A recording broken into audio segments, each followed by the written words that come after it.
Hello everyone, and welcome to another video. In this video, we will be doing an analysis on the camping that's been going on and talked about recently in the ranks of top 500 in Overwatch 2. We'll be looking at every role individually, and then comparing them all at the end to see which role plays the game the most, which role is camped the most, which role has the player with the most games played, and all of that fun stuff, as well as what Blizzard is doing to combat this issue and how it can potentially be improved. In this video, I've also added chapters with time skips in the description, so if you ever get bored of the data or just want to skip ahead to what you're interested in, then you can go ahead and do that. There's a recent clip by ex-Overwatch League champion and professional streamer Super in which he compares the current games played by the top 10 players on the leaderboard to the amount of games they had played 8 days prior when Super hit rank 1 and checked the leaderboard on stream. Some people may have seen this clip floating around, but I'll play a shortened version of the clip now for those who have not seen it before. This is the leaderboard 8 days ago when you hit rank 1. Wait, I need to do a little side-by-side comparison here. So we have 294, 90. Okay, wait. 91, 79, 25. 69 here. 69. Fried liver is 137. 137. Astronex played a little bit. War Dancer's 47. 47. Holy shit, this is pathetic. So in short, Super is checking how many players have played any games of Overwatch in the last 8 days, and found out that of the top 10 players, 6 of them have not played any games at all. 1 player has actually played 5 more games, and 2 players have been dropped out of the top 10, presumably because they weren't playing any game, and 2 new players had climbed up to above their rank and pushed them further down.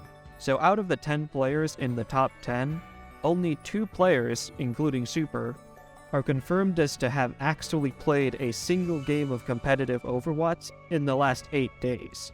And 1 player in the top 10 has actually played the absolute minimum of 25 games, and then just not touched the game at all since then. So, as Super is primarily a tank player, I feel it's only fair to take a look at the data for tanks in top 500 first. So without further ado, here's the graph for the tank players. Oh, oops, sorry, this is the wrong graph. I'll go grab the right one, just give me a moment. Okay, there we go.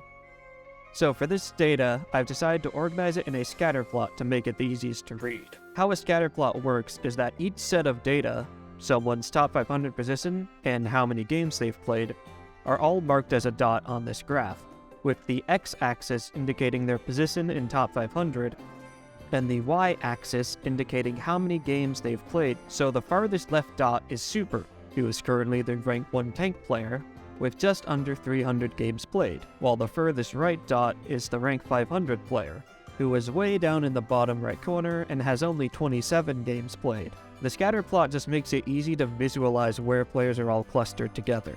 So for tanks, the average amount of games played was 142, while the median amount of games played was 103.5. The median is more important here as it indicates the exact center point of the data. So if we were to take all of the players and sort them by how many games they've played, then exactly half the players would have more games played than the median, and half would have less games played than the median.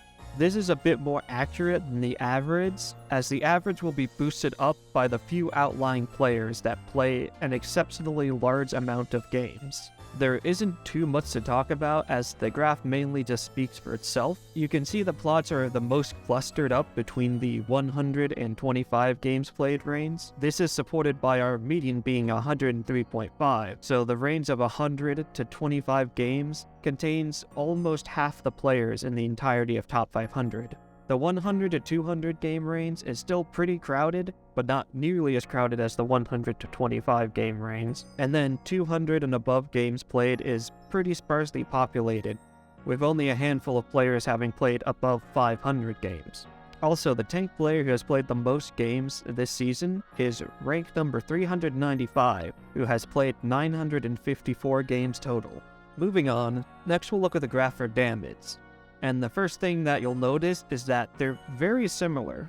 I'll show them all together at the very end for a better visual comparison, but the first thing you'll notice is that the bottom from 10 to 25 games played isn't nearly as clumped up as the graph for tank is. The amount of games played is much more evenly split between the 100 to 25 range and the 200 to 100 range. This is supported by the average for damage being 159 games played and the median amount of games played being 117. As with the tank graph, you can see after 200 games played, the graph gets more and more sparse as you increase the amount of games played. One point of note for the damage graph is that the very high positions are much more clustered than the very high positions for tanks, as there's only one player in the top 10 that has more than 100 games played. Lastly, the highest amount of games played for damage is 872 games played by rank number 268. Lastly, we'll be looking at the graph for support, which is honestly just more of the same. The average number of games played is 147 games, while the median amount of games played is 109. There isn't much more to say here until we compare them all together, but the one thing that the supports do have is the highest amount of games played by a top 500 player, as there is one lunatic, rank number 461, who has played a whopping 1,067 games, making them the all-roles champion of games played in top 500. I have only one thing to say about this, which is, buddy, I know you may be going through some stuff, playing over 1,000 games of Overwatch 2 in 2 months, especially on support of all roles. Just know that there are people in your life that care about you, who you can reach out to if you need help, and hopefully you're in a better place now. Now for the fun part, which is comparing all the roles together to see who camps the most. On screen I have the average and median games played for each of the roles. Damage sits at the top with both the highest average and the highest median, which makes sense considering it is the most popular role to play in Overwatch 2. Meanwhile, Tank has the lowest average and median games played, having an average of 142 games played and a median of 103.5. which is honestly much higher than I was expecting it to be. I would expect Tank to be the lower end due to there only being one tank per team. Because of this, for each match of Overwatch played, the tank role gains 2 games played, while support and damage each gain 4. And yet despite that, the average and median for support is actually closer to the average and median for tank than it is to the average and median for damage. The biggest thing of note for these graphs is that there isn't any noticeable change in games played as you go up the ranks in any role. The graph looks pretty similar all across the board. There aren't much more games played in the higher ranks of top 500 and much less games in the lower ranks of top 500. It's all a pretty low amount of games played across the board. And now onto the prestigious Camper Award, which I will be giving to the role that has the most players in top 500 who have done the absolute bare minimum of 25 games played to qualify for top 500, and then have done absolutely nothing else since then. As we saw in Super's clip, Tank has at least one player who only has 25 games played, and after combing through the rest of the top 500, that was the only player who had done the bare minimum, giving the Tank the final score of 1 camper. Support, not wanting to be outdone, actually has 2 players with only 25 games played. Finally, we have the damage role, who actually has a clean slate with 0 players only having 25 games played. This is due to the heroic actions of one player who has played 1 additional game, having a total of 26 games played. I don't know why you did it, knowing firsthand what that one potential loss could have cost you, but I salute your courage in going above and beyond and playing that one extra game that you didn't need to.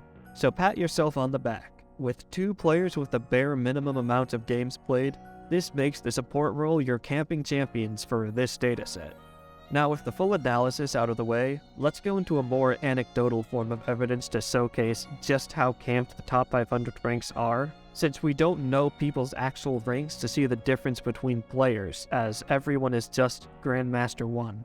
2 weeks ago was the last time that I was in top 500 rank, and I was around rank number 360. I played a single game of Overwatch and lost, and that one loss put me all the way back down to out of top 500 completely. That is just how close in ranked top 500 is right now.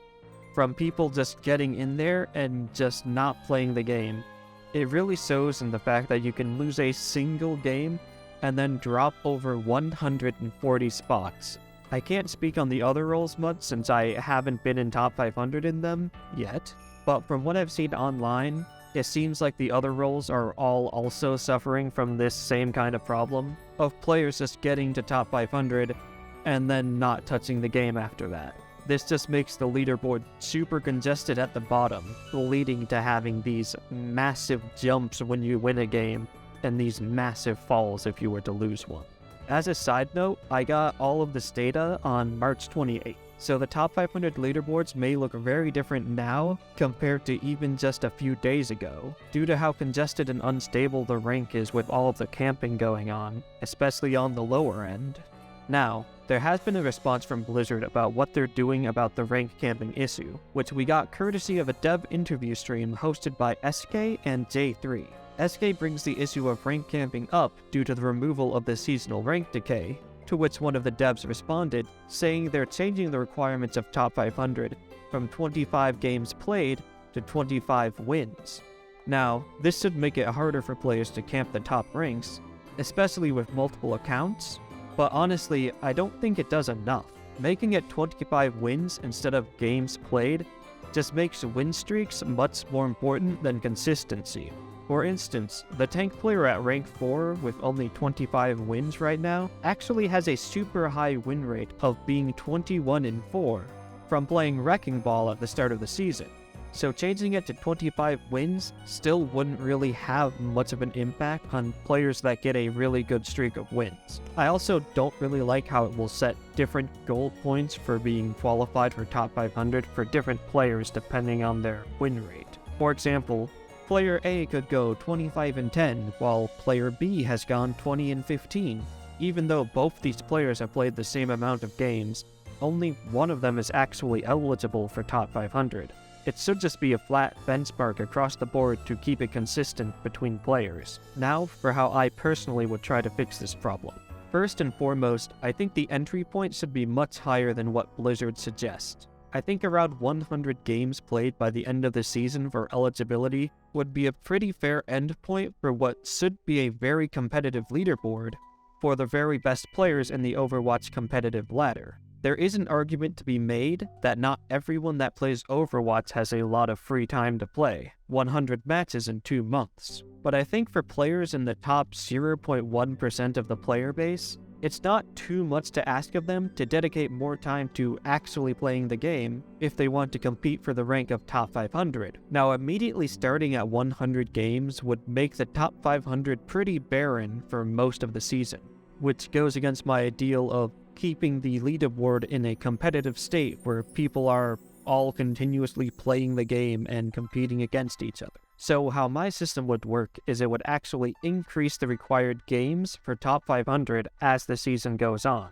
In Overwatch 2, each competitive season lasts roughly 9 weeks. So let's say after 2 weeks the top 500 leaderboard opens up, and the required amount of games is 30. Now at the end of each week, the required amount of games for eligibility for top 500 will increase by 10, so that by week 9, you need to have 100 games played for eligibility, and that's the final amount. This will allow players to reasonably get into the top 500 leaderboards early on in the season, but then they would need to actually keep playing the game in order to stay in top 500 as the season progresses. This will hopefully keep people playing the game consistently throughout the season, making the leaderboard more competitive and lessening the camping problem. Of course, players could still just play a lot and hit 100 games played in the 4th week of the competitive season, but not all players will play that much immediately, and I don't think many players will have a problem if someone with 100+ games played decides to camp the leaderboard for that role. They put their time in, so it's fair if they want to focus on something else in their life,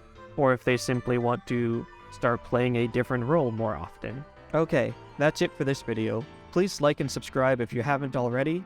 It really helps a lot with motivation to do more content and try and improve and make it better. If you agree or disagree with my proposed fix for the problem, or have your own takes, please comment below. If you have any other topics about Overwatch 2 you'd want me to look into, please let me know in the comments.